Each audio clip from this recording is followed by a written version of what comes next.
So, we're back with great games in history, and I just got finished telling the students the history lesson about the first match between Karpov and Kasparov. Karpov was the winner, and we like using that term default. Like, Fischer defaulted his title to Karpov, and FIDE kind of defaulted the match between Karpov and Kasparov right when Kasparov was starting to pick up some steam. So, 1984 was the only match between Kasparov and Karpov, world championship match, I should say, that Karpov was the victor. I believe Karpov won a rapid game match against Kasparov at one point in New York, but other than that, I think it was pretty much all GK all the way. Now, we're going to look at this game, because in the candidates, Kasparov was tearing people up with the Queen's Gambit decline Tarrasch, so clearly Karpov's team was ready to face the opening, and Karpov just, in classic Karpov styles, like, you get the isolated pawn, I'm going to build up on your position, add slow and steady pressure, I'm going to trade down into an endgame where I'm slightly better, and then you busted. So let's see that story unfold in this great game in chess history. Karpov is white, and Kasparov plays the Tarrasch, and he really invigorated this opening again because people had quit playing it for a long time, and then GK comes along and he's bashing all these great players with it. Got interest back in the opening. But Karpov got Kasparov to stop playing this opening because he handed him his butt. So, bishop g5, main line.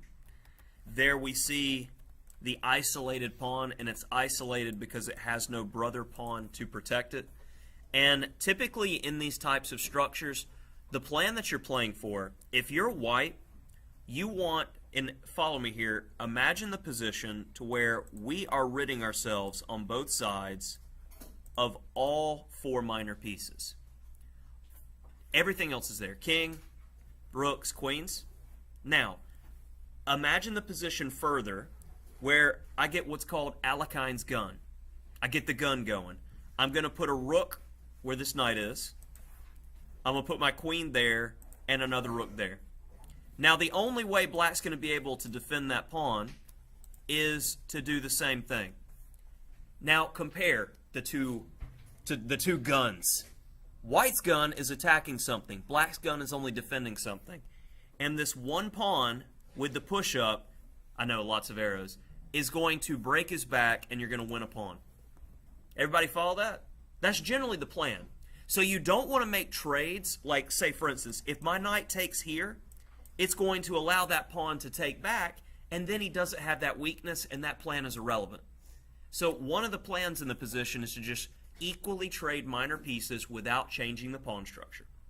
So if that's white's plan, black says, okay, I understand I have an isolated pawn. I need to attack white's king or attack something else, and I cannot allow this to take place. I can't make equal trades. So aggressive players like Kasparov go towards these openings because they're like, I have a weakness, but I have an aggressive position and can attack. So, okay, great players like Varuzhin Akobian, a player that I've worked with quite a lot. He is famous for playing the Tarrasch, and he even plays it today. So he's a great player to look at if you have interest. And I believe he has a few lectures from the St. Louis Chess Club. Excellent video lectures on YouTube. Check those out. So, h6, queen b3, and already we're starting to see queen, knight, bishop, tickle, tickle on that pawn. So knight a5, tickle on the queen. No, no, no, no, no. Can't lose the lady. Knight f5, and I like this. He just reorganizes his pieces. Takes, takes, to be able. Remember, this knight was here. Ah! Arrows are getting away from me today. Knight goes there to there, and notice again, rook can come to the open file. See how everybody's starting to collect? This is what Karpov does. He's magic. So now Kasparov's having to defend this guy. It's like, okay, more pressure. I'm going to get off that pin. lifting the rook so we can double them up. Now, take a look at this position again. Bishop, knight, both rooks, knight. Only the queen's not helping in the situation. When you get perfect harmony like this, you know things are just going all the right ways right. I love it. Knight c4. Okay. Now, he can't take with a pawn and fix all of his issues because he has brand new ones, because I'm going to take the rook on d8 and win the game. So he's got to take with the rook. And now, the queen gets into it. Now the queen is focusing on the weakness. Every single one of white's pieces are like, how you doing, d-pawn?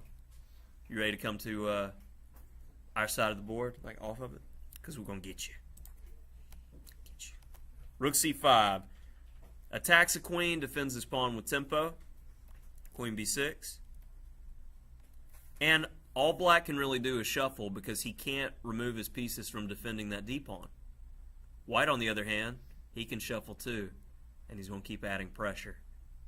This is torture when playing against somebody like Karpov, because Karpov is not going to give an inch. He's going to trade this advantage into another advantage and just keep doing that until he wins the game. Remember when we talked about that boa constrictor style? Gives your opponent no opportunity to do anything. You're just going to keep squeeze until they break. Love it. Queen c7. Do you want to trade? Sure. We'll get one of your pieces off that file. Now, notice, Karpov is in no hurry whatsoever. h3. And like, well, why would he do that? Well, he's limiting counterplay from black's pieces at some point. h5. All right, a3. Again, he's not in any hurry here. Just slowly making his pieces better. Because think, he's got a light square bishop, right? We want our pawns on the opposite color of the bishop to make the bishop stronger and to make his bishop, Kasparov's bishop, weaker. a3 is just one more pawn agreeing with our bishop that can't be attacked by his bishop.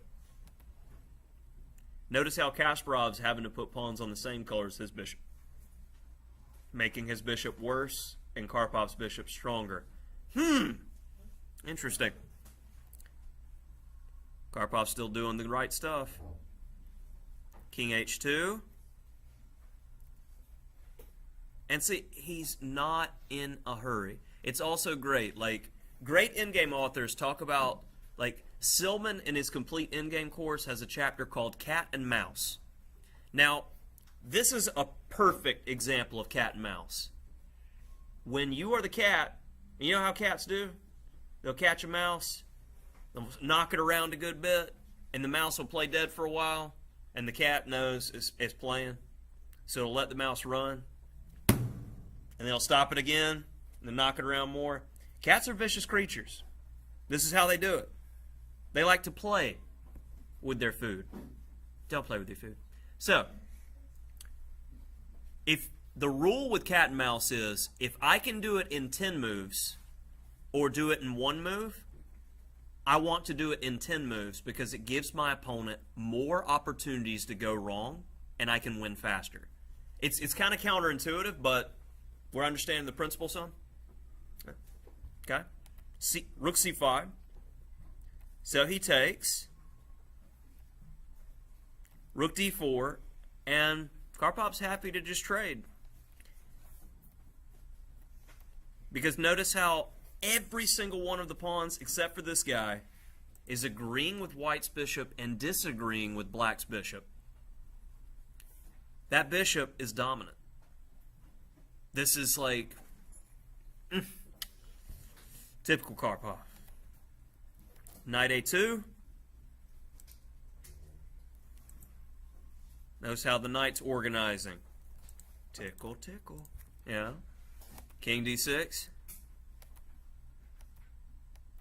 Making changes. Knight c2. And now we have the moment. Karpov makes a great decision here. This bishop that was so great, he got an advantage with it. Now he's trading into another advantage. In this case, knight versus bishop, Karpov runs a clinic on how this knight is going to work this bishop in the situation. And the main feature that makes the knight better, black's king cannot get into white's position. The knight can hop wherever it wants. Notice how most of black's pawns are fixed on the color of his bishop, meaning that bishop's only going to be defending as the knight's attacking it. This is a position called playing for two results. White's going to win or he's going to draw. This is what Karpov dreams of when he's in his bed sleeping at night. The two results positions are his money makers. That's what he wins tournaments with. Knight e3, tickle tickle on the b. b4, again, fixing weaknesses. Notice how if my pawn is making your pawn stuck on the same color as the bishop, your bishop is permanently worse because of that imbalance. Grab. And now here is one of, it definitely makes it into my top 10 best in-game moves of all time, because with not many pawns left, it's really hard to justify giving away stuff. Knight g2. He gives up the pawn in order to get better king position and get to black's pawns faster. Woo! Check. Give me that. Check. And the rest of this is so clean. He just starts going after the pawns. There's one. There's two. There's three. And see how quickly it just completely fell apart? Now all we got to do is get a pawn to the other side. Wonderful with the knight there. It's keeping his king out. So all he can do is wait. Knight d3.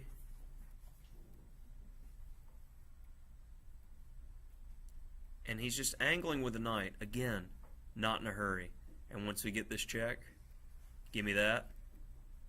And on knight d6, he can take this pawn, but we got a runner. We got a runner. We got a runner, and the only way he can stop it is to do that. And then it's going to be easy with the extra knight, just bringing him home. So this is one of the last of the games we're going to look at for Karpov, because it so perfectly shows his style and the types of positions he was going for. This is easily one of my favorite Karpov games.